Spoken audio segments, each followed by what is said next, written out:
this debate is that you cannot go for impact turns to critique and not answer the other team's framework for impact claims or no value to life. We have a couple conceded arguments. The ace point is they concede on Dylan 99 evidence that there's no value to life. Once debate grabs you, it never leaves you. You never stop being a debater. It's the development of a kind of a sense of self, confidence. At the school I went to, it was pretty cool to be a part of this debate program. So you'd have these, pretty geeky, nerdy guys who were pretty cool. I mean, look, I was a nerd, and being able to excel in something, gives everybody confidence. I like to think of myself as a good debater. I mean, I'm better than average. Democratization is increasing the apparent common service through 2003 states all relevance means it. Their counter-interpretation only runs the risk of enhancing interpretation limits of the court resolution, which are intuitively conditional because 60 years ago, they began timing the speeches. Now, as soon as you do that, it becomes an inherent advantage if you can get out more arguments than your opponent during those timed speeches. So I just think over the last 50 years, incrementally, debate has become faster and faster. sovereign power.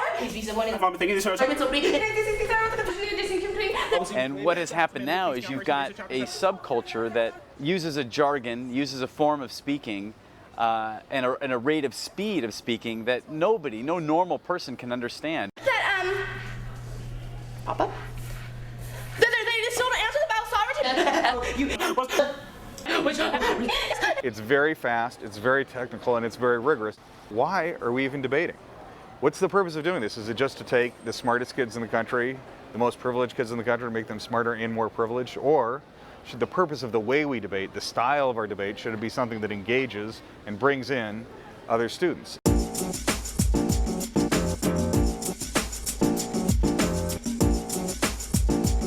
I think people don't expect kids from the inner city to want to participate in an academic activity like debate. All they can do is play sports. And I think that's what's most damaging, is that you expect certain things from certain populations.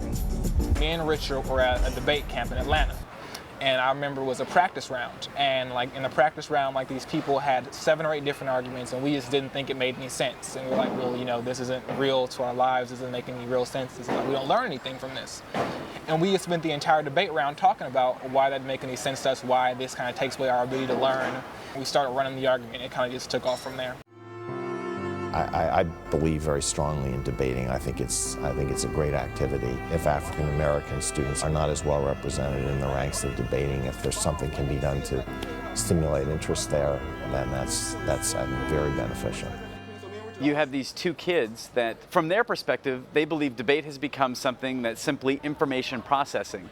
And many would argue that's a great thing. In an age of information, what better tool can you give to someone than the ability to process massive amounts of information? But what they point out is that when you do that, there is a slippery slope, and you soon will start processing information or making arguments that you don't have a personal connection with, you don't believe in. And they start pointing out that inherently that may be bad. Next, the United States has heavily influenced use of expanded pieces. The debate team is something that everybody can participate in. And doesn't marginalize anyone out. As long as you are able to express your voice and express your point of view, I think that's a great activity for a lot of people to have, and that's why kids are grasping onto this, because they're able to express themselves finally in a form where someone has to listen to them. A lot of kids who are in debate, their parents are the coach or their parents run the team, and it's not something that they really love to do. Which is why the style that a lot of people have is kind of cookie cutter, because everyone you'll see debate, you won't really notice a lot of differences. That's when the debaters that have their own style always stand out more, because they love to do this. They want to be here. So me and Richard are always seen as what they describe it as tokens who can never create any real change, because the kind of Every Hollywood movie ever is about the long shot, the kids from the wrong side of the tracks that nobody thinks can win, and they hit the 1 in a million jackpot. And at the end of it, you never know if these guys are going to be the ones who do hit that jackpot. But they have a chance. These two kids are trying to, for lack of a better phrase, slow debate back down and care about the arguments that you're making. Make it mandatory to care about the arguments you're making. Their passion is compelling, and you just kind of fall in love with them.